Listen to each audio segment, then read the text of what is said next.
ओला dock YouTube channel को subscribe करें और बेल आइकॉन को दबाना मत भूलें। अस्सलाम वालेकुम, मेरा नाम है ताहिरा रुबाब और मैं माहिर नफ्सियात हूँ। आप सब लोग मुझे क्लिनिकल साइकोलॉजिस्ट के तौर के ऊपर जानते हैं। आज हम बात करने वाले हैं कि टीन एज बच्चे और बच्चियाँ जो होती हैं उनमें सेक्सुअल फ्रस्ट्रेशन इतनी ज़्यादा होती क्यों है, इसके ऊपर बात करेंगे और थोड़े से हल की तरफ आएंगे कि उनको किस तरह से वो अपनी सेक्सुअल फ्रस्ट्रेशन को जो है वो मैनेज कर सकते हैं। पाकिस्तान के टॉप डॉक्टर्स के साथ अपॉइंटमेंट बुक करें, वो भी पेशेंट फीडबैक देखते हुए। लाखों लोगों की तरह पाकिस्तान के सबसे बड़े डॉक्टर नेटवर्क का फायदा उठाएं और आज ही ओला डॉक ऐप डाउनलोड करें। ओला डॉक, डॉक्टर का अपॉइंटमेंट आसानी से। बेसिकली टीन्स जो है एक बहुत ही क्रिटिकल एज होती है। ये इतनी क्रिटिकल एज होती है कि आप सब 20 में से गुजरे हैं, मैं 20 में से गुजरी हूँ, हमारे बच्चे इसमें से गुजर रहे हैं। तो हम देखते हैं कि ये इतनी इमोशनल एज और स्टेज होती है कि बच्चे जो होते हैं वो बहुत सारी चीज़ों की फ्रस्ट्रेशन का शिकार होते हैं। बहुत सारे प्रेशर्स उनके ऊपर जो होते हैं, जैसे एजुकेशनल एक स्ट्रेस बहुत ज़्यादा होता है क्योंकि टीन्स पे ही आपने डिसाइड करना है कि आपने कौन सा प्रोफेशन ऑप्ट करना है, आपने क्या करना है, किस तरफ जाना है। ये सारे प्रेशर्स आपको इस एज के ऊपर जो है वो मिलते हैं और उसके साथ साथ जो आपका हार्मोनल बैलेंस इतना ज़्यादा ऊपर नीचे हो रहा होता है। नई नई आपकी जो फिजियोलॉजिकल चेंजेस बहुत ज़्यादा आ रही होती हैं, जैसे वॉइस का बदलना हो सकता है, जैसे प्यूबिक हेयर आते हैं बच्चे और बच्चियों दोनों को, यानी जो जिसको हम कहते हैं कि जो गैर ज़रूरी बाल जिस्म के ऊपर आ रहे होते हैं वो इस एज में आना शुरू हो जाते हैं। बच्चियों को हैज़ के प्रॉब्लम्स और हैज़ के सिस्टम में से जो है गुजरना पड़ता है। इसी तरह से बच्चे जो होते हैं उनके हमने देखा है कि यहाँ पे वो, और हम देखते हैं जैसे बच्चों में जो है, लड़कों में ख़ास तौर पे इस एज पे इस तरह की तब्दीलियाँ आ रही होती हैं कि उनकी आवाज़ बहुत ज़्यादा भारी हो रही होती है और उनकी गले में जो एक हड्डी बहुत प्रोमिनेंट जो है, फिजियोलॉजिकल चेंजेस जो हैं वो आ रहे होते हैं। इन सारे चेंजेस के साथ बच्चे जो हैं वो कोशिश करते हैं कि वो इसके साथ एडजस्ट कर सकें। और उसके साथ साथ क्योंकि हार्मोनल बैलेंस इतना ज़्यादा हो रहा होता है और बच्चे बहुत ज़्यादा इमोशनल हो रहे होते हैं और सेक्सुअल डिज़ायर्स और अनवांटेड चीज़ें जो हैं वो बहुत ज़्यादा हो रही होती हैं। जैसे लड़के जो होते हैं उनको मॉर्निंग इरेक्शंस जो हैं बहुत ज़्यादा हो रही होती हैं और इस एज के ऊपर क्योंकि बहुत ज़्यादा इन्फॉर्मेशन जो है वो नहीं मिली हुई होती, ना माँ बाप ने अच्छे तरीके से गाइड किया हुआ होता है, ना ही कोई बड़ा बहन या भाई प्रॉपरली आपको गाइड कर पा रहा होता है, ना ही हमारे स्कूल्स और मदरसास में ये सिस्टम है कि बच्चों को उनकी एज के हिसाब से मुनासिब तरीके से मालूमात की फ़राहमी हो सके, जिसकी वजह से बच्चों को ना तो सही इन्फॉर्मेशन मिल रही होती है और वो बहुत ज़्यादा सेक्सुअल फ्रस्ट्रेशन का जो है वो शिकार हो जाते हैं। जब वो सेक्सुअल फ्रस्ट्रेशन का शिकार हो जाते हैं और ये जिस्मानी तब्दीलियाँ जो उसके उनकी बॉडी में आ रही होती हैं, जिसको वो रोज़ाना एक्सपीरियंस कर रहे होते हैं,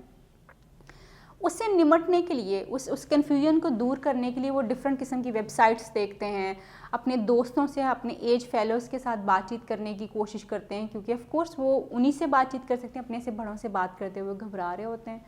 जब वो उनसे बातचीत करते हैं या इंटरनेट को सर्फ करते हैं और उसमें से इंफॉर्मेशन ढूंढने की कोशिश करते हैं तो वो कन्फ्यूजन जो है वो मैनेज होने की बजाय और ज़्यादा हो जाती है और डिफरेंट किस्म की इन्फॉर्मेशन जो है फिर उनके पीयर्स भी उनको दे रहे होते हैं। जैसे अक्सर जो है कभी कोई भी बहुत कम मैंने लोग ऐसे देखे हैं जो बच्चों को ये चीज़ें बताएं कि ये बिल्कुल एक नॉर्मल जो है ये बॉडी रिस्पॉन्स है जिसमें से हर इंसान जो है अपनी इस एज में से गुजर रहा होता है। ये इन्फॉर्मेशन बच्चों को नहीं दी जा रही होती और अक्सर बच्चे जो हैं फिर मैस्टरबेशन की तरफ जो है वो चले जाते हैं और समटाइम्स मैस्टरबेशन की एक्सेसिव जो है आदत उनको जो है बहुत ज़्यादा पड़ गई हुई होती है और उसकी एडिक्शन भी होना शुरू हो जाती है बच्चों को, मगर उनको समझ नहीं आ रहा होता कि एक्चुअली ये हो क्या रहा है उनके साथ और इसको वो मैनेज कैसे करें। इसका बहुत आसान तरीक़ाकार जो है वो ये है कि सबसे पहले जो है हमारे बच्चे जो हैं, हमारी टीन्स जो होते हैं, ये हमारी ज़िम्मेदारी है इनको गाइडेंस देना, इनकी काउंसलिंग करना, इनको सही मशवरा दे देना, इनको सही इन्फॉर्मेशन देना। ये हमारी, जो हम एल्डर्स ऑफ द सोसाइटी हैं, जो हम माँ बाप हैं, हम बड़े बहन भाई हैं, हम उसातिज़ा हैं, हम जो है कारी हैं, ये हमारी ज़िम्मेदारी है कि हम अपने टीन्स जो हैं, हमारे जो बच्चे बढ़ रहे हैं अपनी एज में, ग्रोइंग एज में हैं, उनको हम ये मालूमात जो है उनके पूछे बगैर टाइम और स्टेज के हिसाब से उनको ये मालूमात जो हैं हम देते रहें ताकि उनको आइडिया हो कि उनके बॉडी में होने वाले जितने भी चेंजेस हैं वो कोई ऐसी चेंजेस नहीं है जो सिर्फ उनके साथ हो रहे हैं। ये चेंजेस सबके साथ आते हैं, ये सबके साथ होता है और ये एक नॉर्मल ह्यूमन जिस्मानी प्रोसेस है, यानी इंसान के जिस्म का एक नॉर्मल प्रोसेस है और ये चेंजेस नॉर्मल है और इसमें से हर इंसान गुजरता है। ये इन्फॉर्मेशन अगर आप बच्चों को देंगे तो उनकी बहुत सारी कन्फ्यूजन्स जो हैं वो ख़त्म हो जाती हैं। इसी तरह से क्योंकि हमारी सोसाइटी में बहुत सारी हेल्दी एक्टिविटीज़ नहीं है, हर वो चीज़ जिसके बारे में आप बहुत ज़्यादा क्यूरोसिटी क्रिएट करेंगे, जैसे हमारे यहाँ पे सेक्सुअल प्रॉब्लम्स के बारे में या सेक्सुअल अप्रोप्रिएट इन्फॉर्मेशन के बारे में बहुत ज़्यादा बात नहीं होती, तो इसलिए लोगों की क्यूरोसिटी बहुत ज़्यादा बढ़ जाती है। अब टीन्स के साथ क्योंकि ये चीज़ जुड़ी हुई होती है कि ये तो कुछ गलत है, कुछ ख़राब है, कुछ गुनाह है, तो वो कोशिश भी नहीं करते कि इसके बारे में इंफॉर्मेशन जो है वो ले सकें या किसी से ओपनली बात कर सकें। जब ये इन्फॉर्मेशन बहुत, और फिर इसके ऊपर क्योंकि इसको बड़ा ढका छुपा हम रखना चाहते हैं। ऑफ कोर्स हम सब जानते हैं कि हमारी सोसाइटी में क्या क्या कुछ हो रहा है। ढका छुपा सिर्फ इतना है कि हम इसके बारे में बात नहीं करें, अदरवाइज सारी चीज़ें हो रही होती हैं और हम अपने प्रॉब्लम्स को एड्रेस करने की बजाय उनको कारपेट के नीचे दबा के रखने के ऊपर ज़्यादा बेहतर महसूस करते हैं कि बस ये बात ना हो, चीज़ें बेशक अंडर द कारपेट चलती रहें। हमारे टीन्स भी बेचारे इसी चीज़ में से गुजर रहे होते हैं कि जब उनको नहीं सही इन्फॉर्मेशन मिलती है और हम छुपा छुपा के इसके बारे में या ढके छुपे लफ्ज़ों में इसके बारे में बात कर रहे होते हैं, उनकी जो सेक्सुअल फ्रस्ट्रेशंस हैं उनके बारे में, तो ये क्यूरोसिटी उनके दिमाग में बढ़ती है, ये उनके जहन में ये चीज़ें जो हैं वो ज़्यादा पंपना शुरू हो जाती हैं कि एक्चुअली ये चीज़ क्या है। ये ह्यूमन नेचर भी है। जब आप उनको खुद से इन्फॉर्मेशन जो है वो देना शुरू करेंगे और मुनासिब और सही इन्फॉर्मेशन देंगे, तो ये क्यूरोसिटी खुद ब खुद जो है वो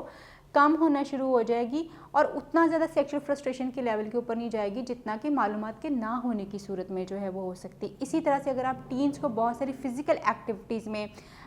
पॉजिटिव हेल्दी एक्टिविटीज़ में, जैसे गेमिंग वगैरह होती है, जैसे माइंड एक्सरसाइजेस जो होती हैं, मेडिटेशंस वगैरह होती हैं, अगर आप इनमें इन्वॉल्व रखेंगे तो आप देखेंगे कि उनकी सेक्सुअल जो है फ्रस्ट्रेशंस जो हैं वो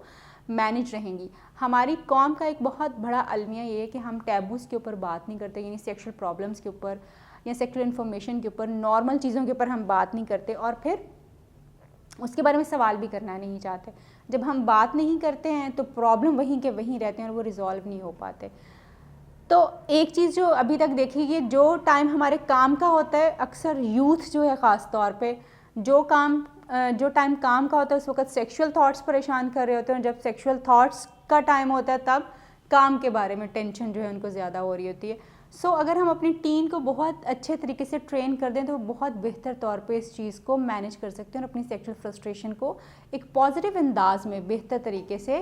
निकाल भी सकते हैं और पूरा भी कर सकते हैं। और उसका बहुत आसान तरीका ये है कि आप उनको मेडिटेशन, मेंटल हेल्थ एक्सरसाइजेज़ और जो है फ़िज़िकल एक्सरसाइजेज़ में जो है वो आप उनको इन्वॉल्व करें। इसी तरह से अक्सर बच्चे जब मैस्टरबेशन में चले जाते हैं और वो मैस्टरबेशन को एक्सरसाइज करते हैं, तो क्योंकि हमारे यहाँ पे मिथ्स बहुत ज़्यादा हैं कि जी मैस्टरबेशन करने से पता नहीं क्या हो जाता है।